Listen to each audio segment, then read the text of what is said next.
Bonjour Zoé, Bonjour, bienvenue dans le podcast. merci. On t'a découvert dans le film Sacré-Cœur de Steven Gunnell, qui est sorti cet hiver au cinéma, dans lequel tu témoignes de ton chemin de conversion, de ce que Dieu a fait dans ta vie. Et je t'ai contacté sur Facebook, tu m'as répondu gentiment et t'as accepté de venir dans ce podcast pour qu'on plonge encore plus profondément dans ton âme, qu'on te découvre encore plus intimement, encore plus spirituellement. Donc vraiment merci parce que c'est un bel acte de confiance. Ouais, merci à vous de m'avoir contacté. C'est toujours une joie en fait de parler de ce qui m'est arrivé quoi finalement. Pour te décrire, tu finis tes études d'orthophonie. Là, Ouais. t'étais en partiel jusqu'à ce matin. Exactement, c'est vrai. On l'a découvert dans le film, tu n'as pas toujours été chrétienne. Avant, tu avais une autre vie et parmi ce que tu faisais dans cette vie, il y a quelque chose qui nous a marqué dans le film, c'est que tu étais sportive de haut niveau. Ça avait l'air de prendre beaucoup de place dans ta vie. Je sais qu'aujourd'hui, ça ne prend plus cette place. Est-ce que tu peux nous raconter quelle adolescente tu étais? Voilà, qu'est-ce qui t'animait au quotidien à cette époque? Donc j'ai grandi dans une famille très sportive, mes deux parents étaient profs de sport. Je dis étaient parce que mon papa a changé de travail entre-temps. Et aussi, j'ai 1 an et demi d'écart avec mes deux frères, et je suis au milieu. Et du coup, il y avait aussi cette ambiance-là à la maison où il fallait que je trouve ma place au milieu des deux garçons. Et ils se sont mis à faire du foot assez rapidement. Et moi, j'avais déjà un caractère bien trempé et j'avais aussi envie de partager quelque chose avec eux. Donc je me suis mise aussi à faire du foot. Je pense que j'ai commencé à peu près à 6 7 ans de Ah oui, souvenirs. c'est tout. Et au départ, on était dans un club vraiment de campagne, le FC Val-de-Loup, à côté de Besançon, dans un petit village. Et donc, j'ai commencé avec les garçons. Et il s'avère que j'étais pas mauvaise, en fait, et que j'appréciais la compétition, les matchs. Et petit à petit, j'ai changé de club, au moins 6 fois, pour arriver jusqu'à mes 15 ans au meilleur niveau de garçon. Donc, c'est-à-dire qu'on jouait en interligue, on appelait ça à l'âge de 15 ans. Et donc, on jouait contre des clubs professionnels, mais de notre catégorie d'âge, contre Sochaux, Auxerre, voilà, toute cette région Grand Est.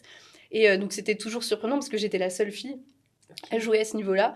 Et ça a aussi vraiment forgé justement l'adolescente que j'étais, parce qu'il fallait faire sa place au milieu de tous ces garçons qui au départ riaient quand ils voyaient une fille rentrer sur le terrain. Et alors je montrais justement de quoi j'étais capable. Donc Tu jouais avec les garçons. je jouais avec les garçons, contre les garçons, Ok. et j'étais la seule fille du championnat. Et en fait, donc comme c'est un niveau, c'est le plus haut niveau à cet âge-là, il y a beaucoup de recruteurs de clubs professionnels qui viennent comme ça observer pour après pouvoir justement sélectionner les meilleurs garçons pour rentrer dans des centres de formation. Ce qu'on appelle justement, c'est une école pour grandir Ok. dans le sport et aspirer à être professionnel. Et donc il y avait le recruteur garçon de l'Olympique lyonnais qui était là sur les bords du terrain. Et donc il m'a vu et il a transféré l'info au Wow. recruteur féminin. Et c'est comme ça que j'ai commencé petit à petit à aller faire quelques entraînements avec l'Olympique lyonnais pour justement être testée en quelque sorte. Et après plusieurs essais, bah voilà, j'ai reçu la lettre par la poste. Vous avez été sélectionné pour intégrer le centre de formation de l'Olympique lyonnais, donc le meilleur en France, en Europe. Et voilà, c'est vraiment Ah oui.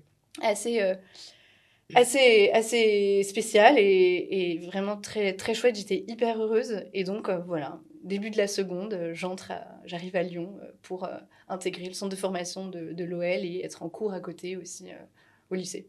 Donc ça prenait tout ton temps libre? Ça prenait globalement tout mon temps libre, en effet. En fait, on avait un emploi du temps aménagé. Donc, le matin, on avait cours et l'après-midi, on avait entraînement tous les jours, match tous les week-ends. On n'avait quasiment pas de vacances. On avait des compétitions dans toute la France. Donc, on partait en train, en bus. Donc, peu de temps pour réviser. Mais c'était une période qui était à la fois très belle et à la fois très douloureuse aussi.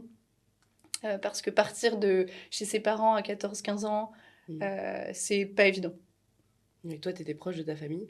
J'étais assez proche de ma famille, ouais, on s'entendait très bien. Encore une fois, on a passé beaucoup de temps ensemble, mes deux parents étant professeurs de sport. En fait, à 17 h, ils avaient terminé les cours, donc on avait toute cette vie famille assez riche.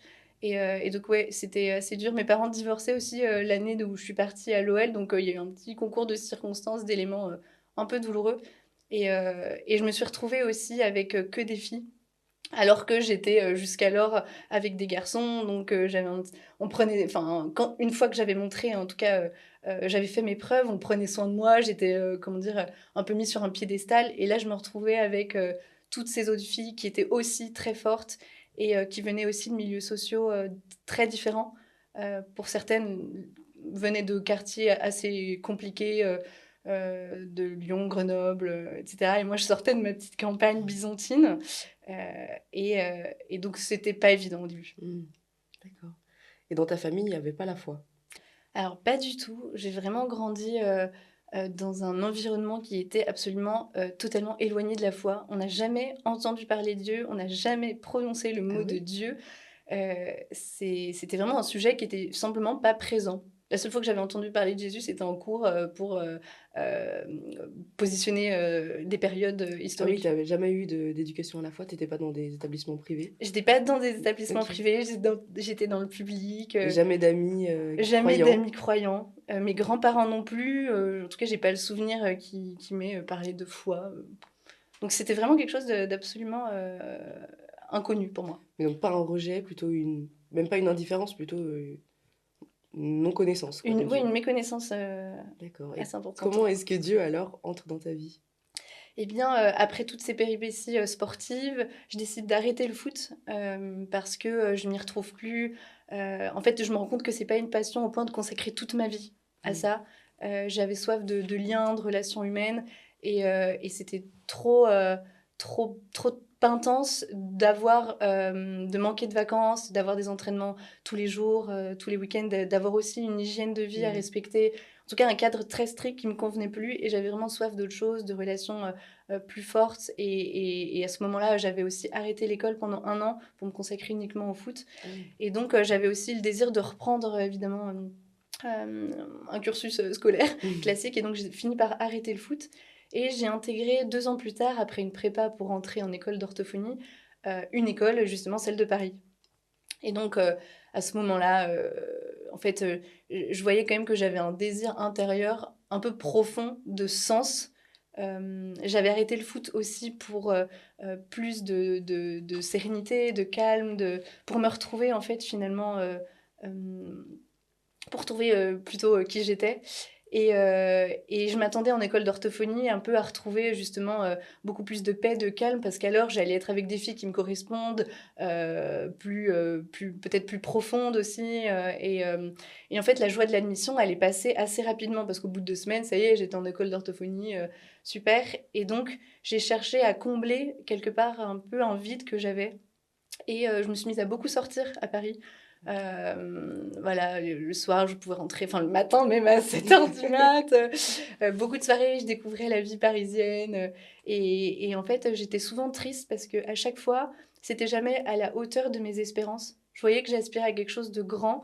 Et Tu rentrais toujours déçu tout à de... fait. J'avais jamais parlé, je sais pas, au garçon le plus intéressant de la soirée. J'avais jamais profité suffisamment. Les musiques n'avaient pas été suffisamment sympas. Moi, je m'étais Oui. pas trouvée aussi belle que j'avais espéré. Enfin, il y avait vraiment toutes ces questions-là. Et beaucoup de tristesse, ouais, quand je rentrais le soir. Et donc, je rencontre une amie dans mon école d'orthophonie. En fait, je découvre qu'elle est très catho, qu'elle va à la messe, qu'elle croit vraiment.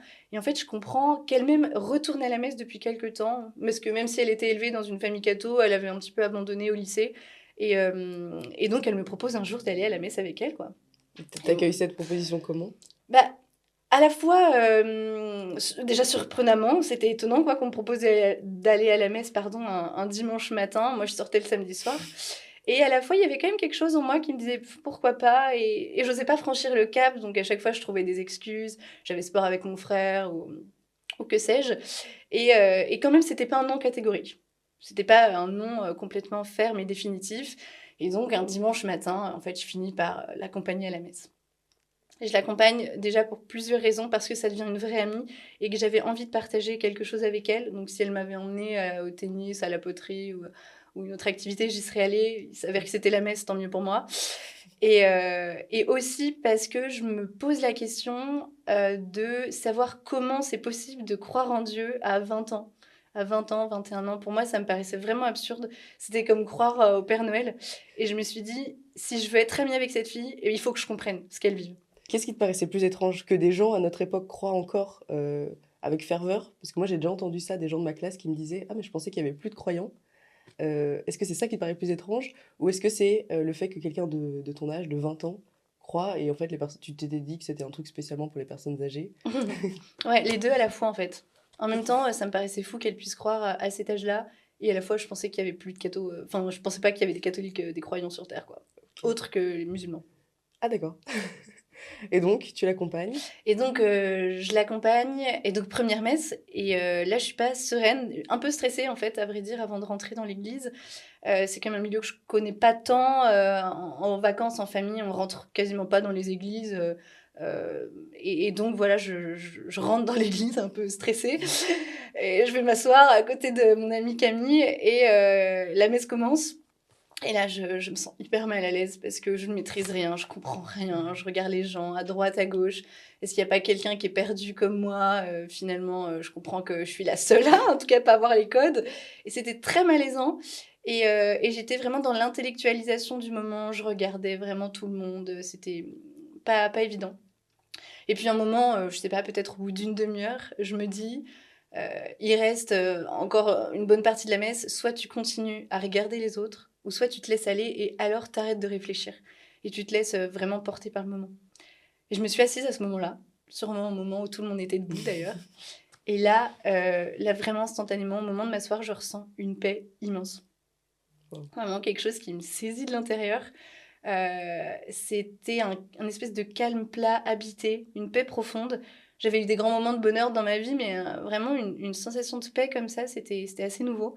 Et je sors de la messe quasiment en pleurs, en disant à mon amie Camille, mais qu'est-ce que vous fichez là tous les dimanches, quoi? C'est qui Dieu? C'est qui Jésus? C'est quoi la différence? Je veux tout Tu veux savoir. tout savoir. Parce que la paix que tu as ressentie, tu l'as ressentie sur toute la fin de la messe? Et je l'ai ressenti sur toute la fin, ouais, Wow. exactement. Ok. Toute la messe.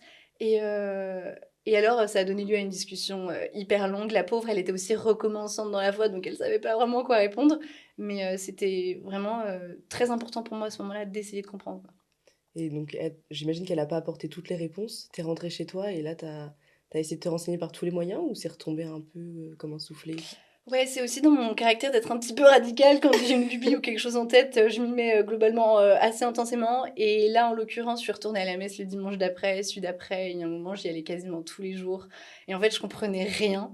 Mais il y avait toujours cette paix Oh. qui était là. Et c'est vraiment cette sensation qui me faisait revenir à chaque fois. Donc, je comprenais pas les homélies, les gestes, je les maîtrisais pas. Je faisais pas le signe de croix. J'allais pas m'avancer au moment de la communion. Enfin, je restais vraiment à ma place, mais il y avait cette paix. Et j'ai réalisé au fur et à mesure que je m'étais jamais sentie autant à ma place que sur ce banc d'église. Wow. Alors que tu comprenais toujours pas ce qui se passait, quoi. Alors que je comprenais absolument rien, vraiment. Et Les mots étaient vraiment abscons, nébuleux, c'était très flou pour moi, ah mais ouais. j'étais bien. Et t'as enfin trouvé ce que tu cherchais dans toutes tes sorties. Mm, Vraiment, là, exactement. c'était parfait. Exactement. Il y avait vraiment enfin, une espèce de... Ouais, j'étais vraiment comblée. Et petit à petit, j'ai commencé à prier dans ma chambre. J'ai commencé à essayer voilà, de parler à Dieu s'il existait. Le mot Dieu était aussi difficile à employer pour moi parce que c'est un mot qui est quand même très connoté spirituellement et j'avais du mal à l'utiliser au départ. Mais en tout cas, je voulais prier. Bonjour Dieu, salut, si t'existes. Je sais pas s'il faut te tutoyer, de vous voyez, mais bonjour. Et j'avais aussi des envies irrépressibles de me mettre à genoux, quoi, et vraiment de parler avec un dieu s'il existait, quoi. Et parfois, je me disais, mais si tes voisins te voyaient, la honte, quoi. Je commençais aussi à chanter sous ma douche. J'apprenais en tout cas les chants, les prières en chansons. C'était assez comique. Et t'en parlais à ta famille? Alors non, c'était le grand secret pendant un an.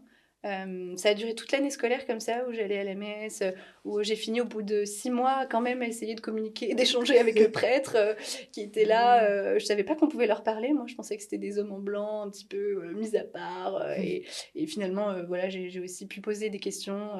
Notamment, je m'en souviens d'une où je lui avais demandé, mais si Dieu existe, pourquoi tout le monde le sait pas? Pourquoi tout le monde n'est pas au courant? Enfin, il y a vraiment cette urgence quoi, de dire, mais alors moi, je me sentais pas encore vraiment comme catholique, croyante, mais en tout cas, ça avait l'air d'être vrai, quoi. Et puis voilà, donc l'année se passe comme ça, entre gros moments de paix à la messe et à la fois toutes les souffrances de ma vie qui remontent, parce que je comprends que Dieu ou cette forme de spiritualité que je découvre, elle est nulle part ailleurs que dans le même lieu que mes blessures. Et du coup, tout rejaillit, mais il y a quand même la paix qui est là. Donc ça me permet d'avancer comme ça tout au long de l'année. Sans rentrer forcément dans le détail de tes blessures si tu as pas envie, qu'est-ce que ça veut dire, ce lieu où il y a tes blessures et il y a Dieu? Qu'est-ce que c'est? Hmm. C'est pas évident à comprendre de Ouais, l'extérieur. ouais, ouais, c'est vrai. En fait, en tout cas, à la messe, je découvre cette paix, mais qui est vraiment assez profonde en moi. Et en fait, elle me permet d'aller revisiter un petit peu toutes les souffrances de ma vie. Du coup, quand j'avais cette paix, ça m'a permis aussi de faire remonter des choses un petit peu plus intérieures, comme si j'étais en sécurité, j'avais une espèce de sas de paix suffisante pour aller mettre le nez, regarder à l'intérieur. Euh, Et du coup, et pour donc les deux étaient guérir, assez liés en fait, paix et souffrance. pour guérir de ces souffrances, Bah, juste c'était pour pas les... conscient, hein, vraiment, je me suis pas dit, il y a une paix, je vais aller regarder mes souffrances, mais c'était très, très naturel, c'était vraiment un mouvement qui allait de pair, quoi. Et ça m'a vraiment permis de tenir dans l'année. Et puis je retourne chez mes parents athées l'été, puisque l'année scolaire se termine. Et là c'est un peu le grand secret, justement, de nouveau, de ma foi, de la messe. Et donc je retourne dans ce qui faisait ma vie avant, puisque je ne peux plus aller à la messe. Parce que le dimanche matin, je me vois pas Ah oui, quitter ma famille. ouais, ok. Je me vois pas partir en mentant ou je sais pas quoi pour aller à la messe, donc de fait j'y vais plus et je retourne dans ce qui faisait ma vie avant, les soirées, le regard des autres, l'argent dépensé dans des vêtements, enfin voilà un petit peu tout ce qui était très superficiel. Et ce qui est assez beau, c'est que le Seigneur m'a vraiment pas laissé tomber puisque j'ai commencé un stage en orthophonie et ma maître de stage revenait d'une session de parelmonial. Et donc, Paray-le-Monial, en fait, je comprends que c'est un lieu où Jésus est apparu. Et donc, tout l'été, les catholiques vont en vacances ensemble là-bas. Moi, je trouve qu'ils sont vraiment fous, ces gens, à partir en vacances ensemble. Chaque fois, ça me fait rire. Et donc, elle me parle de ce lieu-là. Et elle avait aussi un regard sur les patients que j'avais jamais vus. Elle était douce. Il y avait quelque chose qui émanait d'elle que j'avais vraiment peu vu chez d'autres personnes. Et puis, ce qui est assez drôle, c'est que Camille, cette amie qui m'emmène à la messe, me propose d'aller également à Paray-le-Monial quasiment la même semaine que ma maître de stage. Tu vas nous raconter ce qui s'est passé pour toi à Paray-le-Monial, mais avant, est-ce que tu peux nous présenter ton objet? Ouais, très bien. Il m'intrigue, je le vois là depuis tout à l'heure sur le côté. Alors, c'est un tricot. Un tricot Voilà. Je trouve qu'il symbolise. Donc, déjà, on peut noter la maille tout à fait régulière. de grande qualité.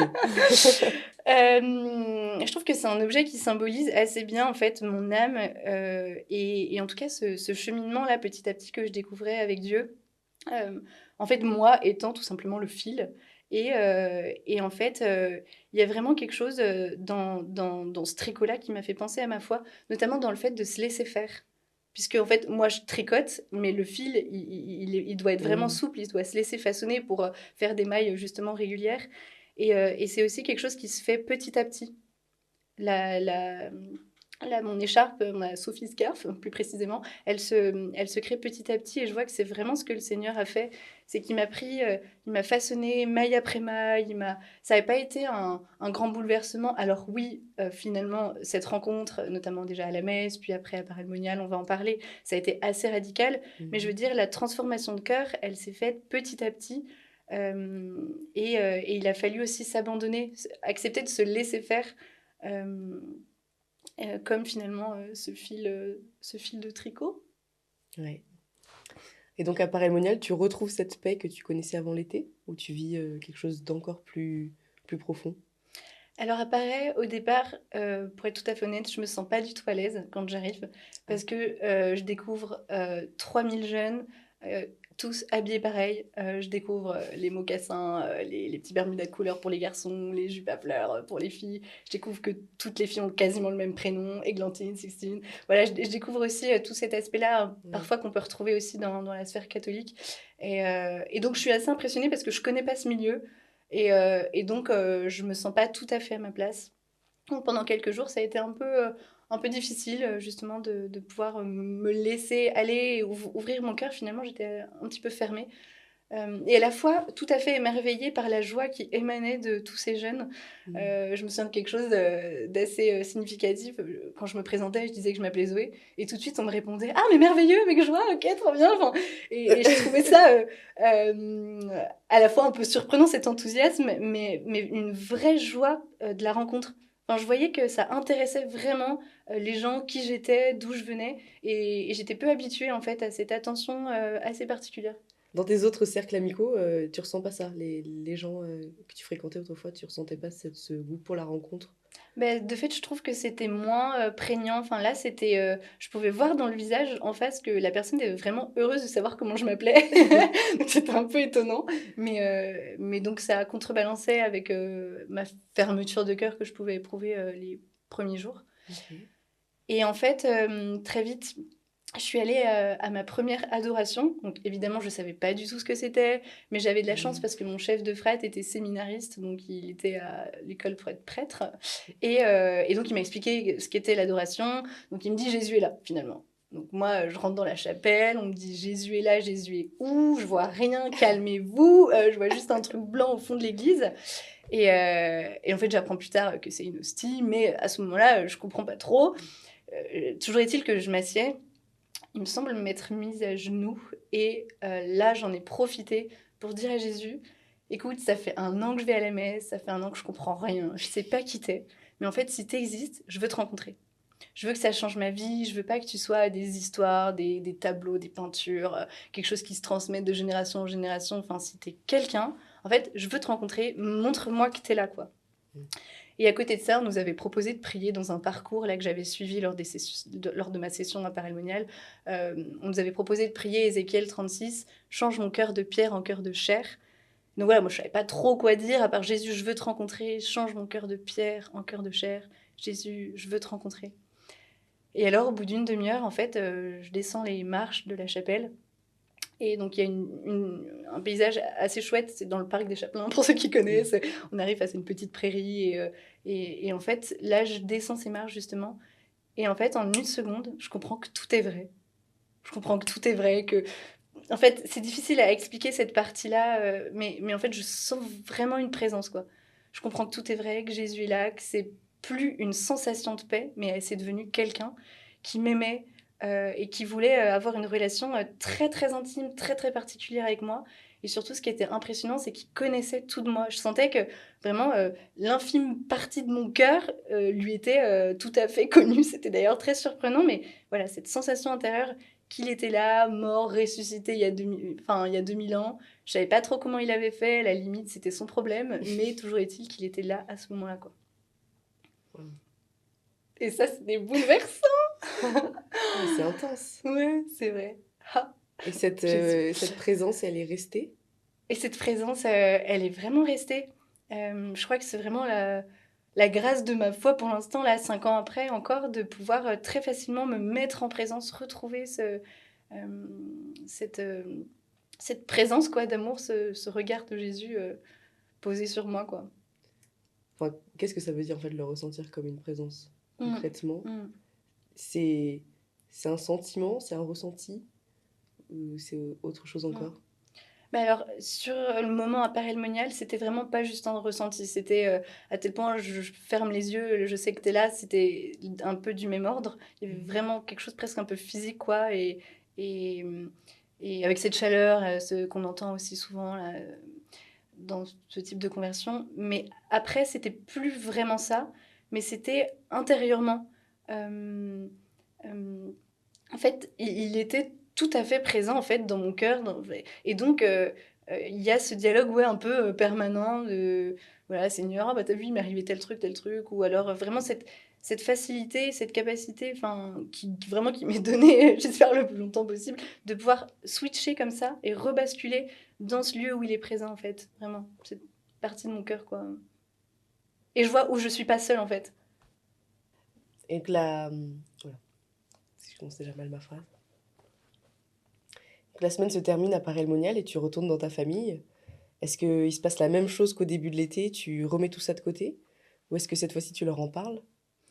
Justement, en fait, déjà, je leur avais pas dit que j'étais à Paray-le-Monial Ah bon? avec des cathos, donc en fait, je rentre, papa, maman, j'étais pas à Lyon avec des amis, mais j'étais à Paray-le-Monial en Bourgogne avec des catholiques. Je crois que c'était un peu la grande révélation à ce moment-là. Ah ouais. Et, et en fait, maintenant, c'était plus une sensation, c'était quelqu'un donc que je connaissais, que j'avais découvert, Jésus donc, et que je pouvais présenter cette fois. Un petit peu comme quand on rencontre quelqu'un, on attend un peu que ce soit sérieux et qu'on soit un peu au clair avec ce qu'on ressent pour pouvoir voilà, en parler. Là, c'était vraiment du même ordre et donc j'ai commencé à leur dire écoutez, je crois que Jésus existe. Ça peut être très bizarre, mais en fait, c'est vrai. Et j'utilisais pas des mots trop compliqué que je comprenais moi-même d'ailleurs toujours pas. Miséricorde, grâce, c'était vraiment très simple. Je crois qu'en fait, Jésus existe, quoi. Sacrée nouvelle. Ils ont réagi comment? Bah, ils étaient assez étonnés au départ. Ils ont... J'ai appris a posteriori qu'ils pensaient que j'étais dans une secte parce que assez rapidement, j'allais à l'église tout le temps. J'ai un peu changé d'amis, j'ai changé de style vestimentaire, pas pour faire comme tout le monde. T'as mais... mis les petites jupes à fleurs aussi? De fait, oui, mais vraiment pas pour faire comme tout le monde, mais plutôt pour être à l'image de mon cœur, quoi, plus simple. Avant, je me fringuais pour le regard des autres. Maintenant, je choisis des habits qui montent ma valeur. Avant, j'écoutais de la musique qui provoquait, je sais pas, de la colère, de la tristesse, du désespoir ou des émotions un peu fortes comme ça. Maintenant, j'écoute de la musique qui cherche la beauté. Enfin, il y a vraiment eu un avant-après sur quasiment toutes les sphères de ma vie. Et donc, ça les a un peu questionnés au départ. Et très vite, au contraire d'une secte qui enferme, ils ont vu que j'étais beaucoup plus épanouie, beaucoup plus sympa, serviable. En fait, c'est ça qui a vraiment été le point de départ, en tout cas d'un cheminement familial vers la foi. C'est qu'ils ont vu que j'étais beaucoup plus apaisée, en paix. Je me souviens de mon petit frère qui m'avait dit notamment depuis que t'as ton Jésus dans ta vie, t'es tellement plus sympa. Et donc, ça a été vraiment marquant, quoi. Quand tu dis cheminement familial, ça veut dire que eux aussi sont en quête de Dieu ou qu'ils sont devenus chrétiens? Ouais, maman a... Alors, devenu chrétien, c'est un grand mot pour la plupart, mais en tout cas, maman a voulu rencontrer un prêtre en qui j'avais confiance, parce que justement, elle m'a vu tellement changer, elle a voulu comprendre ce qui se passait, et donc elle est venue à Paris. De Besançon, donc 3 heures de train, exprès pour Elle est rencontrer un motivée. prêtre, on s'est quasiment pas vus. Et pendant ce temps-là, je l'attendais dans un café. Et donc, j'étais un peu stressée, quoi, parce que là, une demi-heure, une heure et demie, soit ça se passe merveilleusement bien, soit c'est la catastrophe, tout est possible. Et au bout d'un certain temps, je la vois sortir de l'église, et petit à petit, pardon, plus elle se rapproche, et plus je vois qu'en fait, elle pleure. Et donc, j'avance avec cette tension de est-ce que c'est positif ou pas. Et au final, elle me tombe dans les bras et elle me dit Zoé, c'est le premier jour du reste de ma vie. Du coup, c'était assez bouleversant. Et après, il y a eu un petit peu des soucis familiaux, quelques drames. Et donc, en fait, c'est un peu éteint les... Tu me fais pleurer. C'est un peu éteint les élans spirituels parce que bah, si Dieu existe, pourquoi la souffrance, etc. Mais quand même, à chaque fois, on est allé à Thésée ensemble, elle a pleuré, désolée maman, mais elle a pleuré du début à la fin, à la messe, elle est allée à Pâques, à la messe toute seule, et elle est allée communier, alors que bon, normalement, voilà quoi, c'est pas l'idéal, mais voilà, elle est ressortie de la messe en chantant Ressuscito sur son vélo, et elle est venue me chercher à la gare justement à ce moment-là, après Pâques, le jour de mon anniversaire d'ailleurs, et... Et en fait, elle m'a dit, mais purée, je crois que c'est vrai. On s'est tenu la main en se disant, Christ est ressuscité. Elle me dit, il est vraiment... Enfin, du coup, je lui ai dit, il faut dire, il est vraiment ressuscité. Et on était en larmes, émus, en écoutant un chant catho à Pâques, quoi. Moi qui pensais retourner à Pâques dans ma famille et que ce soit pas très spirituel. Là, c'était une excellente surprise. Waouh, c'est beau! Ouais. Comment le Seigneur se sert de toi pour toucher d'autres cœurs, pour toucher celui de ta maman. Et il y a aussi une amie de ma famille qui demande le baptême et je suis sa marraine de baptême. Donc c'est extraordinaire, je l'ai envoyée de force à un parcours alpha et elle y est allée puisqu'elle se posait quand même quelques questions. Et donc là, elle sera baptisée à Pâques et je suis sa marraine. Voilà, donc ça, mon frère me demande aussi où aller à la messe de temps en temps dans sa ville. Voilà. Et toi, est-ce que tu étais baptisée? Je t'ai pas demandé. Ouais, en fait, je suis rentrée de Paray le Monial et j'ai dit papa, maman, je voudrais me faire baptiser. Et en fait, il s'avère que j'étais déjà baptisée. Ah. Et du coup, en fait, je pense que je le savais, mais c'était pas clair au point de penser que j'étais déjà baptisée. Donc, je suis allée voir un prêtre à Paris. Bonjour, je voudrais me refaire baptiser. Ils m'ont dit, c'est pas possible. Donc, c'était très décevant pour moi. Et donc, j'ai fait ma communion et ma confirmation à la suite.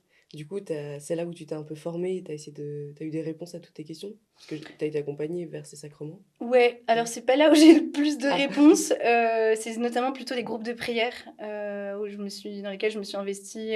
Je me suis fait mes amis actuels, où ça a vraiment forgé ma foi. Et j'ai surtout donné une année de césure une année de pause entre ma 3e et ma 4e année d'orthophonie pour approfondir ma foi à Cap Missio. C'est une école où en fait on est 10 à 12 jeunes et on a une vie de prière, on a une vie communautaire, formation et mission aussi. Et donc c'est vraiment cette année qui m'a permis de passer d'une foi de convertie, un peu sensible, un peu au gré de mes émotions, mais à la fois très forte, à une foi beaucoup plus stable, beaucoup plus intime, quoi. Vraiment cette relation qui se fait au quotidien dans la durée avec le Christ, quoi. Tu disais tout à l'heure avec ton tricot que c'était étape par étape que Dieu était venu façonner ton cœur. Et donc là, pendant cette année, qu'est-ce qui a changé dans ta relation à Dieu?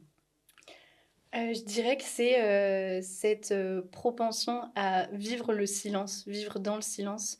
C'est ce que j'ai découvert notamment à Cap Mission. On avait 1 heure de prière chaque matin.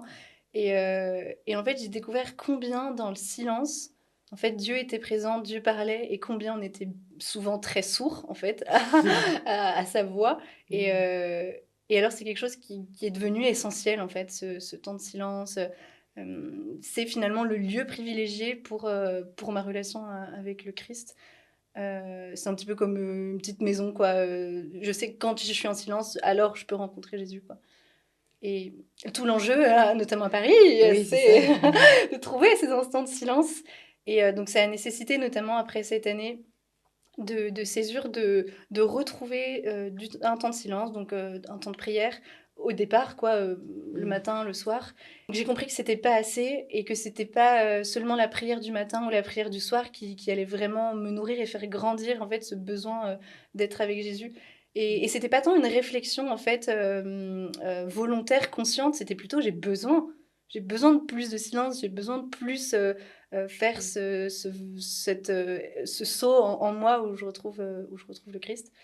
Et donc, petit à petit, j'ai compris qu'il fallait que je sois en silence dans la journée.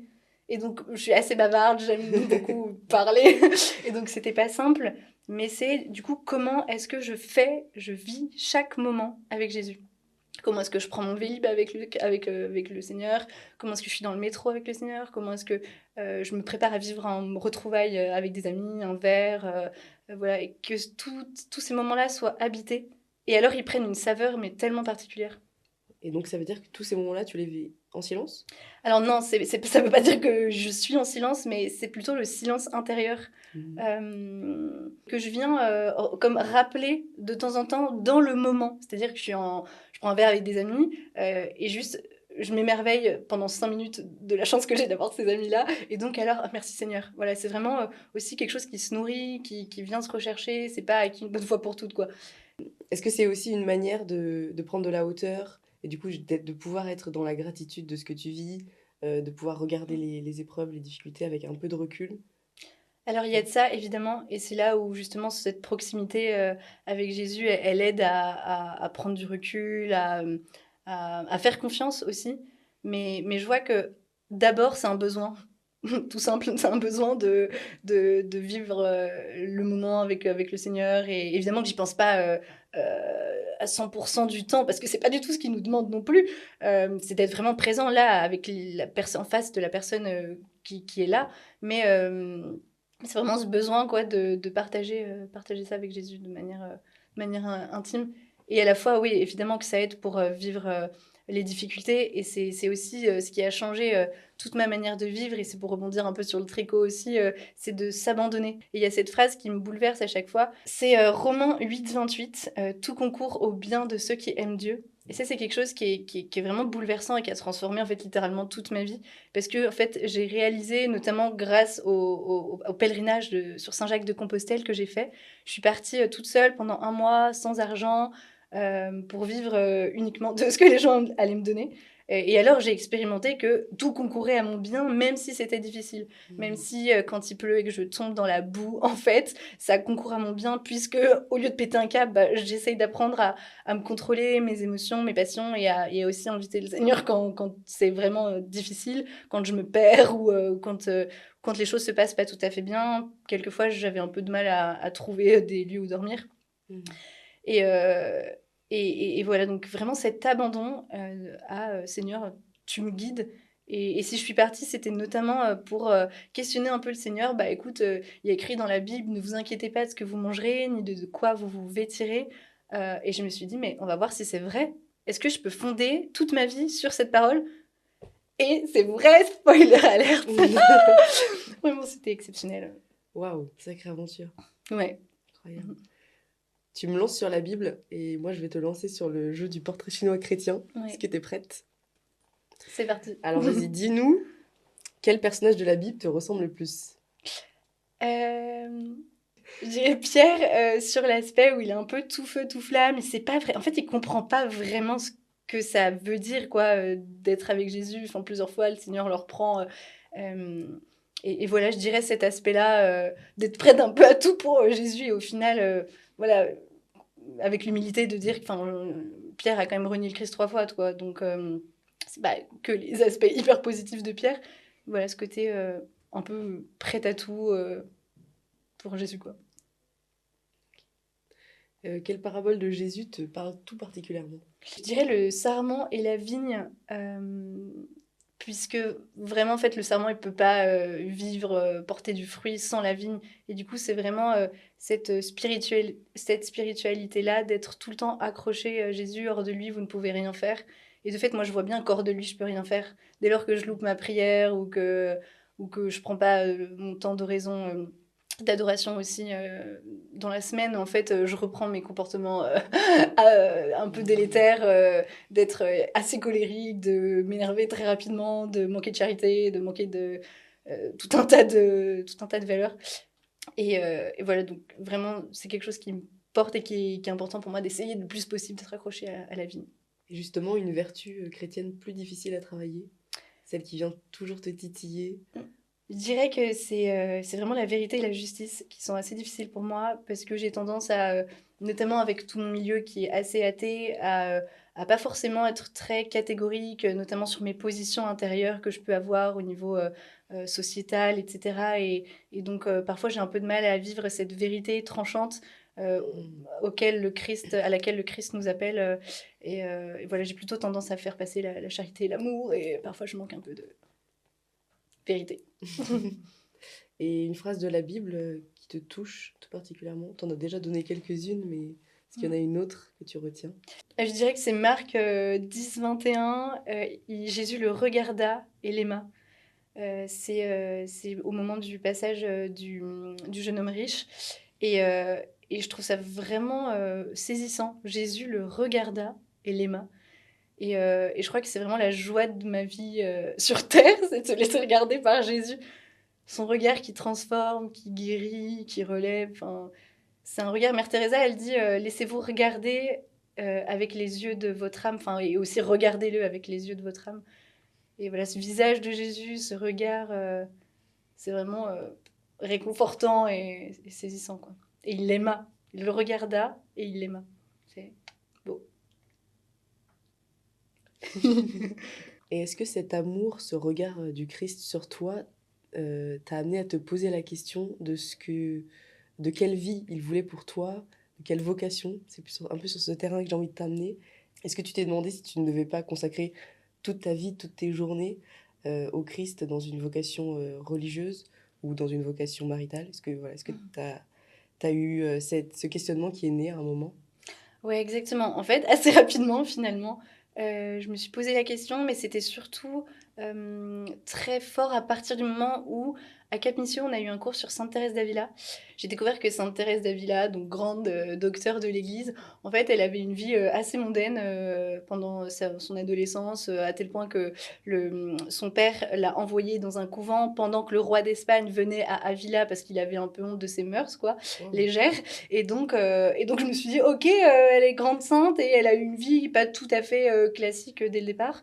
Et là, je me suis dit, ok, pourquoi pas moi? Déjà, j'ai pris conscience que je pouvais être sainte et aussi que je pouvais être religieuse.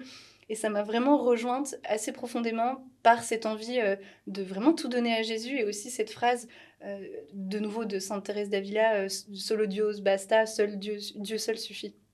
Et de fait, Dieu seul suffisait. Donc vraiment, cette question a germé assez intensément, à tel point que j'ai rejoint un groupe de discernement vocationnel l'année dernière où on était 40 jeunes filles quasiment, de 18 à 30 ans je dirais, avec le diocèse de Luçon. Et donc on avait un week-end par mois des temps comme ça où on se retrouvait, on avait des enseignements, des temps de prière. Et ça a été assez fort pour moi parce qu'au départ, je pensais être religieuse. En fait, c'était Tu pensais que c'était ta voix? ouais, moi je me suis dit, let's go, on y va, Jésus, je veux tout te donner. Et plusieurs mois comme ça, au départ, dans le cycle de synthèse, donc de discernement, je me suis dit, bon ben, je vais être religieuse. Et je pense qu'ils avaient vu que j'étais un petit peu tout feu, tout flamme encore à ce moment-là, et donc ils m'ont dit qu'on allait attendre. Et en fait, au fur et à mesure, j'ai compris, notamment quand j'ai découvert une parole dans la Bible, renoncer à votre propre vie. Et là, je me suis dit, en fait, c'est peut-être pas la vocation religieuse, alors même que ça peut être un renoncement extérieur. Mais moi, c'était plutôt une fuite d'avoir envie de passer toute ma petite vie avec Jésus à prier. Mais je crois que finalement, il m'appelait à autre chose. Et petit à petit, j'ai compris que finalement, c'était pas la vie religieuse et que j'étais appelée au mariage. Et c'était assez bouleversant parce que c'était vraiment pour moi merveilleux quoi, de pouvoir avoir 24 heures sur 24 du temps de prière. C'était plus confortable pour C'était toi. beaucoup plus confortable. Exactement. Et maintenant, tu es en paix avec cette vocation? Ouais, complètement. Et je trouve que c'est vraiment important de parler aussi des vocations parce que j'en ai découvert la beauté, la complémentarité. Et en fait, je crois qu'il ne faut pas avoir peur de son appel. Enfin, moi, ça a été assez saisissant de me dire de toute façon, Jésus veut mon bonheur. Donc, en fait, il y a cette question qui est là. Autant lui donner du temps. Et en fait, il m'aime tellement qu'il me propose un chemin de bonheur, peu importe lequel. Et c'est vraiment important, je trouve. C'est vraiment quelque chose qui me tient à cœur après, notamment pour mes futurs enfants, même dans mon entourage, de parler des vocations, puisque c'est quand même le lieu privilégié pour offrir sa vie. euh, au Christ, au prochain, à la France, à l'Église. J'ai quand même une question qui vient de naître, c'est que au début de ton histoire, tu nous disais que tu pensais qu'il y avait plus de gens qui étaient croyants à notre époque. Et là, tu as le désir, enfin, tu nous racontes ce désir de devenir religieuse. À quel moment tu réalises qu'il y a des gens de ton âge qui deviennent religieuses? Je pense qu'il y a plein de gens aujourd'hui qui ne savent pas que, que c'est pas un truc pour les vieilles dames, Ouais, qu'il y a vraiment exactement. des jeunes qui choisissent cette vie, cette voie. Exactement. Qu'est-ce que tu aurais envie de dire aux gens qui ont peur de cette vocation, qui ont même pas envie de se poser la question parce que ils ont plein de fausses images sur la vocation religieuse?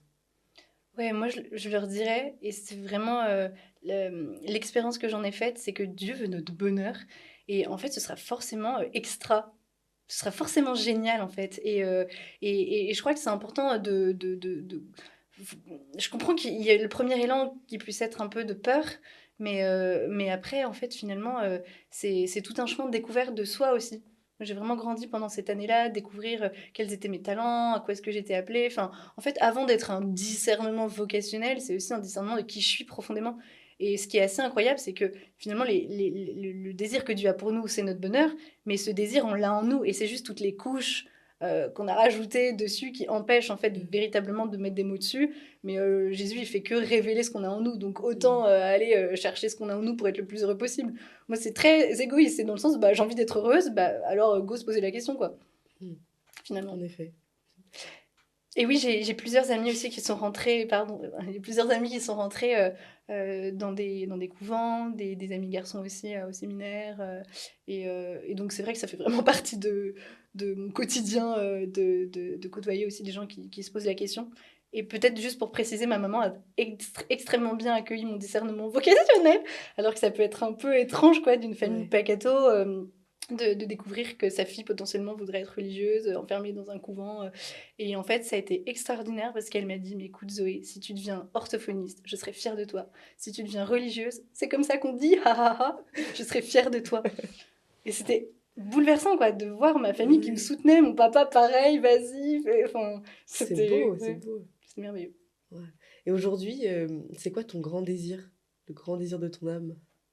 C'est c'est de pouvoir me marier, avoir des enfants, mais aussi dans la continuité de cette vocation. En fait, je sens que c'est le lieu où je vais le plus grandir, où je vais le plus apprendre à aimer, parce que quand on a l'autre en vis-à-vis, bah, tout de suite on voit aussi nos fermetures de cœur, et comme le but c'est de ressembler le plus à Jésus avant de mourir, quoi, dans l'idée, et bien voilà, de pouvoir voilà, vivre vraiment le désir de vivre une vie comme ça, de famille, une vie de couple qui permet de révéler ses talents, de mieux aimer, mieux choisir, mieux patienter, mieux aimer, quoi. Et aujourd'hui, c'est quoi ton plus grand défi spirituel? Je dirais que c'est d'apprendre à moi diminuer et à laisser Jésus grandir en moi. Parce que ça, c'est vraiment assez flagrant chez moi. La différence quand, encore une fois, j'ai pas prié et donc je manque de charité, je manque de plein de choses, etc. C'est aussi me laisser faire par l'Esprit Saint et donc d'accepter d'être bousculée. Je vois qu'au début de ma foi, j'ai accepté d'être bousculée. Très souvent, je disais bah, Jésus, vraiment, utilise-moi, fais ce que tu veux. Et ça m'est arrivé de vivre des rencontres assez particulières. Notamment, je pensais à une dame. En sortant de la messe, en fait, j'ai vraiment fait cette démarche. Jésus, je veux m'abandonner, fais ce que tu veux de moi.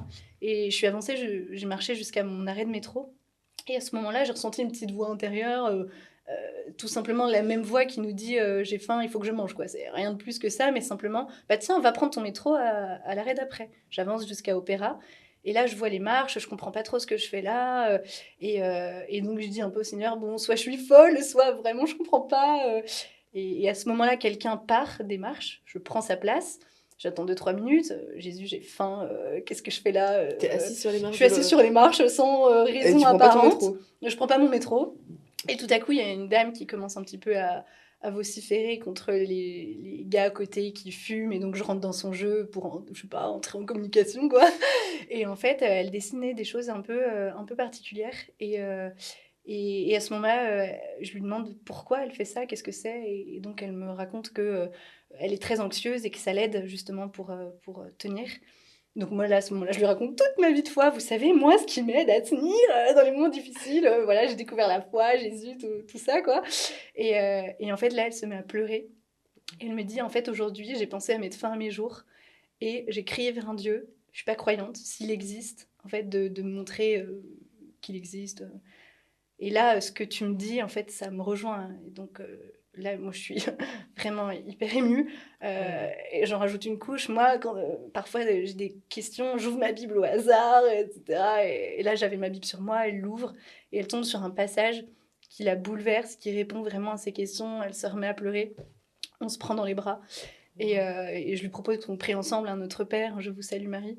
Donc elle me suivait dans ces prières et après je suis partie. Et ça a été ouais, vraiment merveilleux de comprendre qu'en fait l'Esprit Saint voulait nous utiliser. Non pas un truc mystico, je sais pas quoi, charismatique. Enfin, c'est vraiment juste, vraiment l'Esprit Saint en fait, vivant, il veut nous utiliser pour qu'on apprenne à aimer, qu'on cède le corps du Christ, quoi. On est tous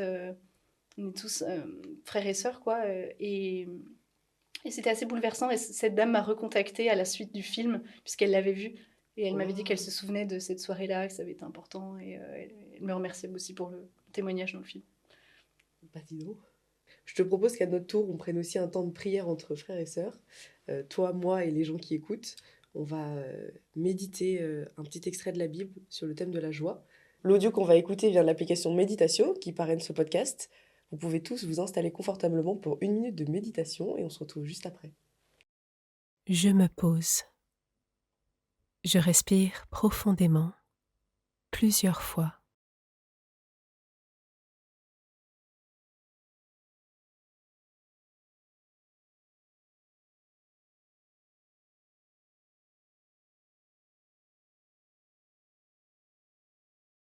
Seigneur, me voici.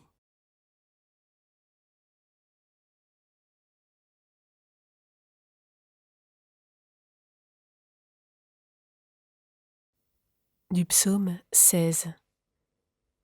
Tu me fais savoir quel chemin mène à la vie.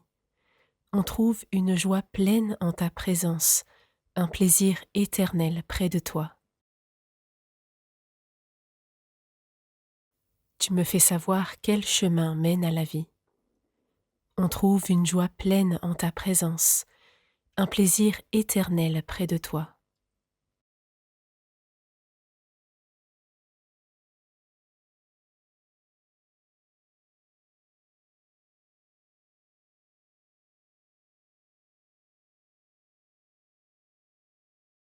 Tu me fais savoir quel chemin mène à la vie. On trouve une joie pleine en ta présence, un plaisir éternel près de toi.